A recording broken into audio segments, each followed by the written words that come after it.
नमस्कार, हमारा नाम है समरीन और आपने देखना शुरू कर दिया है लाइव सिटीज। देखिए, तिरहुत स्नातक एमएलसी उपचुनाव दिन प्रतिदिन और भी ज्यादा दिलचस्प होता जा रहा है।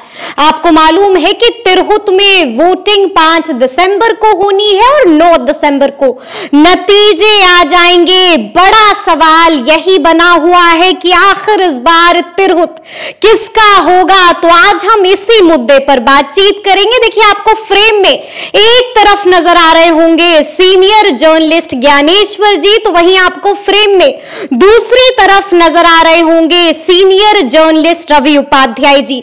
तो आइए फिर बिना देरी के बातचीत की शुरुआत करते हैं। सबसे पहले हम ज्ञानेश्वर जी से जानना चाहेंगे कि तिरहुत को लेकर के क्या कुछ अपडेट मिल रही है। देखिए समरीन, हमने आपके साथ पहले भी चर्चा की थी और हमने कहा था 4 उम्मीदवारों के बीच टक्कर है। लेकिन जब हमने ग्राउंड जीरो पर बातचीत की, पहले भी बातचीत की थी, और जो नया अपडेट है शिवहर, सीतामढ़ी, वैशाली और मुजफ्फरपुर से 5वां कैंडिडेट भी है जिसका नाम है बंशीधर ब्रिजवासी, शिक्षक नेता। ठीक है ना, उसे आप मुकाबले से बाहर मत मानिए। आपको पता ही है शिक्षकों की लड़ाई में सेवा की बर्खास्तगी हुई। लेकिन एक और महत्वपूर्ण बात है कि देखिए, जेडीयू के अभिषेक झा, निर्दलीय राकेश रोशन, आरजेडी के गोपी किशन, तो जेडीयू ने पूरी ताकत लगा रखी है। लेकिन प्रशांत किशोर ने भी पूरी ताकत लगा दी। डॉक्टर विनायक गौतम के लिए पूरी ताकत लगा दी है। और यह एक ऐसा क्षेत्र है, देखिए प्रशांत किशोर को ऐसे भी समझिए कि प्रशांत किशोर भले उपचुनाव में हार गए हों, लेकिन जीत की शुरुआत कहां से हुई थी। उन्होंने जब जनसुराज पार्टी बनी भी नहीं थी, पदयात्रा ही चल रही थी, तो सबसे पहले सारण में एमएलसी का चुनाव जीता था आफाक अहमद को। इसका मतलब यह कि प्रशांत किशोर जो कैलकुलेशन है और जो टेक्निक है, इस दोनों को वह समझते हैं और वह कह रहे हैं कि देखिए, हम उस इलाके में यह चुनाव लड़ रहे हैं जहां हमारी पदयात्रा हो चुकी है, जहां पंचायत स्तर तक कमेटियां बन चुकी हैं, बूथ कमेटी बन चुकी है, तो हम यहां जीत सकते हैं। लेकिन जेडीयू की चुनौती, एनडीए की चुनौती, इंजीनियर अभिषेक झा, तो इस तरीके से देखिए आरजेडी का जो मूवमेंट दिखना चाहिए वो नहीं दिख रहा है। और राकेश रोशन ने भी पूरी ताकत लगा रखी है। एक और बात महत्वपूर्ण है इसमें, कि महत्वपूर्ण क्या है कि इस उपचुनाव में भी हमने कल कहा था कि देखिए यह चुनाव रुपए का होता है। और आपको हम स्मरण कराएं, पहले शिक्षक और स्नातक निर्वाचन क्षेत्र में त्रिस्तरीय प्राधिकार का जो चुनाव होता था वह तो हम रुपया लड़े एमएलसी कहते ही थे। तो शिक्षक और स्नातक में रुपया बहुत ज्यादा नहीं बटता था। लेकिन अब तो शिक्षक निर्वाचन क्षेत्र में भी एक एनडीए के ही उम्मीदवार थे, कभी उन्होंने शिक्षकों में रुपया बांटा और चुनाव जीत गए थे। ठीक है ना। तो हम तिरहुत में देख रहे हैं कि रुपए का खेल तो है ही, रुपए के खेल के साथ साथ जाति का जोर भी तेज हो रहा है। जाति का जोर भी तेज हो रहा है। तो अभिषेक झा के साथ एनडीए की गोलबंदी, सरकार की जो ताकत होती है, और प्रशांत किशोर, देखिए प्रशांत किशोर को वहां पहुंचना जहां कम पढ़े लिखे लोग हैं, जहां गांव के लोग हैं, वहां पहुंचने में परेशानी है। वहां प्रशांत किशोर क्या है, क्या विजन, यह समझाने में परेशानी है। लेकिन यह चुनाव है स्नातकों का, ग्रेजुएट का, तो उन्हें समझाने में परेशानी कम नहीं है। ठीक है ना, ठीक है, तो वह समझा पा रहे हैं। और विनायक गौतम जो उनके उम्मीदवार हैं, उनके पिता राम कुमार सिंह 3 दफे एमएलसी रहे हैं, तो वह भी तकनीक को जानते हैं और तरीके को जानते हैं, संसाधन में कमी नहीं है। और राकेश रोशन ने भी पूरी ताकत। लेकिन जो हम ब्रिजवासी की बात कर रहे हैं, ब्रिजवासी के साथ शिक्षकों की हमदर्दी है। और हमने कल भी कहा था, आपको ज्यादा विस्तार से रवि से समझाएंगे कि इसमें प्रथम वरीयता का मत, द्वितीय वरीयता का मत और तृतीय वरीयता का मत, चुनाव इस तरीके से उलझता हुआ दिखाई पड़ रहा है कि लोग यह कहने लगे हैं कि फर्स्ट प्रेफरेंस में, फर्स्ट प्रायोरिटी में नतीजा ही नहीं निकलेगा। ठीक है ना। तो इस तरीके से कांटा फंसता हुआ दिखाई पड़ रहा है, कांटा फंसता हुआ दिखाई पड़ रहा है, क्योंकि जाति का भी रंग चल रहा है, रुपए का भी रंग चल रहा है। और यदि एनडीए ने ताकत लगाई है तो प्रशांत किशोर ने भी पूरी ताकत झोंक दी है। वह स्वयं कई दिनों तक, और उनकी पार्टी के तमाम नेता, आरजेडी पीछे, ठीक है ना, क्योंकि हमने कल भी कहा था कि आरजेडी चुनाव लड़ने के लिए कैसे ताकत लगाती है, किस रूप में लगाती है, पता ही नहीं चल पाता है। नेता ग्राउंड पर नजर भी नहीं। हाँ, नेता ग्राउंड। और यह चुनाव तो देखिए आपने कितना वोटर बनाया, राकेश रोशन ने भी उसी हिसाब से वोटर बना रखा है और उसे कहीं कहीं से मदद भी मिल रही है। वैशाली से अकेले उम्मीदवार हैं, वैशाली बड़ा जिला है और अभिषेक झा के साथ देवेश चंद्र ठाकुर, नीतीश कुमार, ललन सिंह, सम्राट चौधरी, विजय कुमार सिन्हा, तो इन सबों से प्रशांत किशोर भी टकराने की कोशिश कर रहे हैं। लेकिन वहां क्या अपडेट है, रवि सर भी बात कर रहे थे, रवि सर बताएंगे आपको।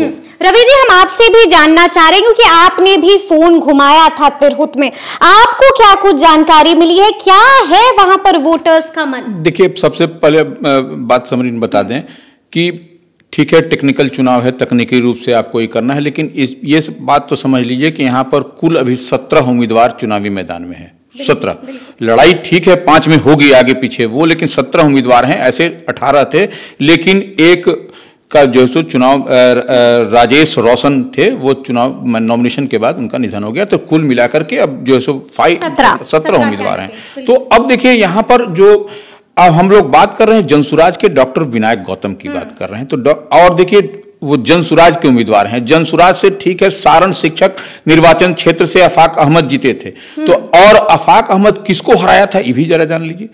डॉक्टर केदार पांडे को हराया था, जो कि केदारनाथ पांडे के बेटे को, जबकि वह देखिए केदारनाथ पांडे के बेटे को हराया था।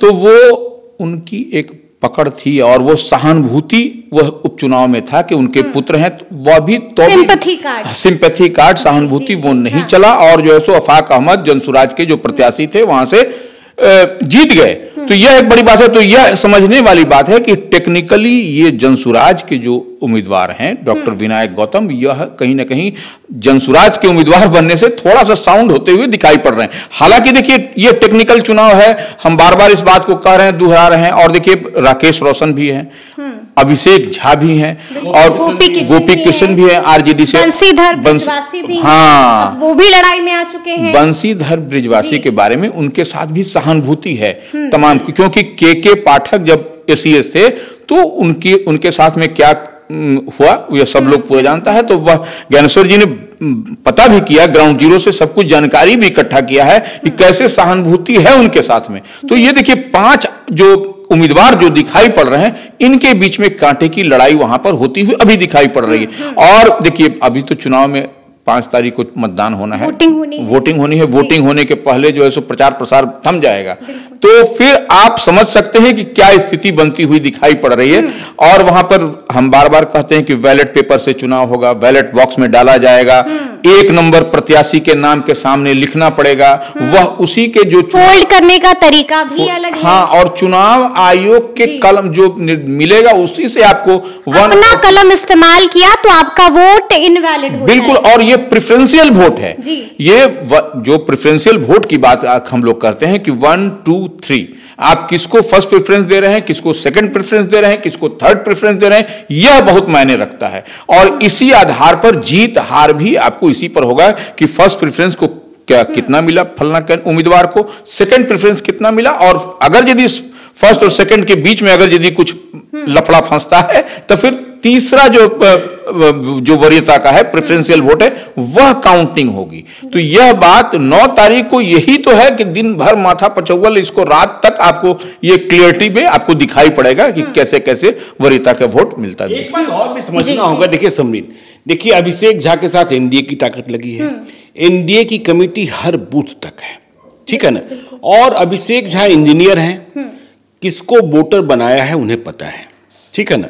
तो वोटर को बूथ तक ले जाने की व्यवस्था भी कर ही रहे होंगे और यह व्यवस्था सारे उम्मीदवार राकेश रोशन भी कर रहे होंगे, क्योंकि गोपी किशन भी कर रहे होंगे।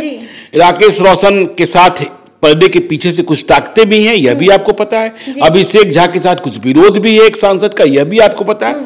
लेकिन जब उपचुनाव हो रहे थे, आप भी गई थी बेलागंज, इमामगंज, रामगढ़, तरारी गई थी, तो एक बात यह कही जा रही थी कि कैंपेनिंग सबसे शानदार प्रशांत किशोर की है और प्रशांत किशोर प्रबंधन के लिए ही जाने जाते हैं। तो यदि विनायक गौतम ने, देखिए विनायक गौतम को जनसुराज का प्रत्याशी बनाया गया, इसके पहले इस बात को समझा गया होगा कि इन्होंने मतदाता कितने बनाए हैं और मतदाता किसने बनाए हैं। देखिए, कोई एक व्यक्ति 1000 की संख्या में मतदाताओं की गारंटी नहीं ले सकता है।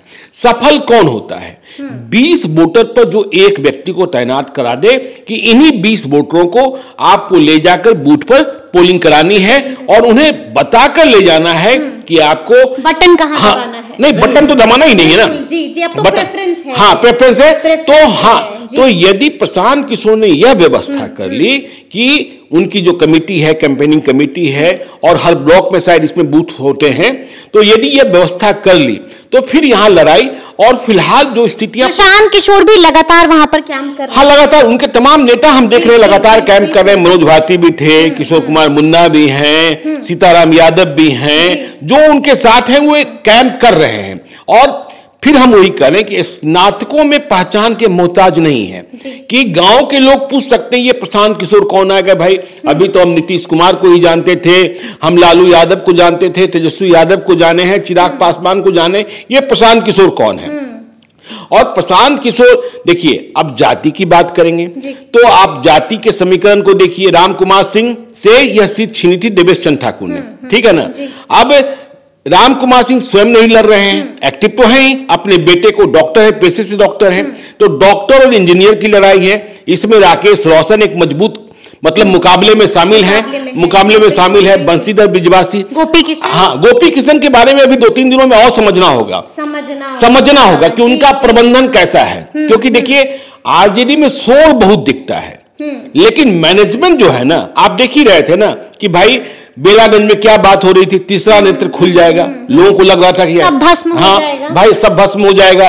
रामगढ़ में कहा जा रहा था कि भाई जगदानंद का किला ही नहीं ढहेगा, तो यहाँ तो किला बनाने की बात है। इसलिए, और आप तो जा ही नहीं, आपको पता ही चलेगा कि वहाँ क्या स्थिति है, क्या स्थिति है। बताना चाह रहे हैं कि इसमें जैसे कि अब जनसुराज की जो बात हो रही है, तो ये आम चुनाव नहीं है, ये स्नातक और शिक्षक, तो इसमें वोटर कौन है आपके, यह बात समझने वाली बात है। यह ग्रेजुएट, स्नातक आपके हैं, और टीचर है।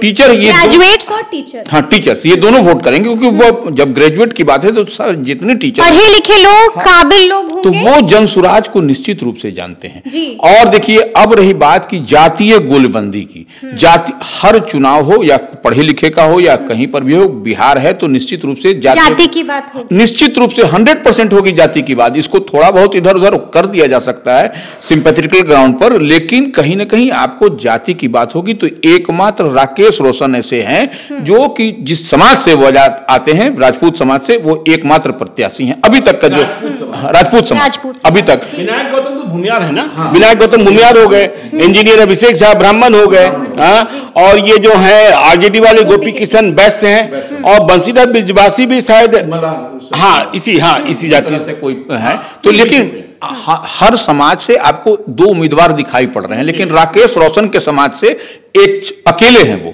तो इस बार, और देखिए, पढ़े लिखे भी हैं वो। जब वो लोजपा रामविलास में जब थे, चिराग पासवान की पार्टी में थे, तो आईटी सेल के वो इंचार्ज थे। तो ये आईटी का इंचार्ज होना का मतलब कि वो पढ़े हैं। तो यहाँ पर देखिए, इंजीनियर हो गए, डॉक्टर हो गए, आईटी के इंचार्ज हो गए, शिक्षक नेता हो गए। लड़ाई मजेदार, बड़ी इंटरेस्टिंग लड़ाई होगी, इसमें कहीं कोई दो मत नहीं है। यानी कि दंगल काफी इंटरेस्टिंग होता जा रहा है, तो देखना होगा कि आखिर इस बार तिरहुत क्या चाहता है, तिरहुत के लोग क्या चाहते हैं। तो फिर इस तरह के तमाम अपडेट्स के लिए बिल्कुल ऐसे ही हमारे साथ बने रहिएगा और देखते रहिएगा लाइव सिटीज। बहुत शुक्रिया।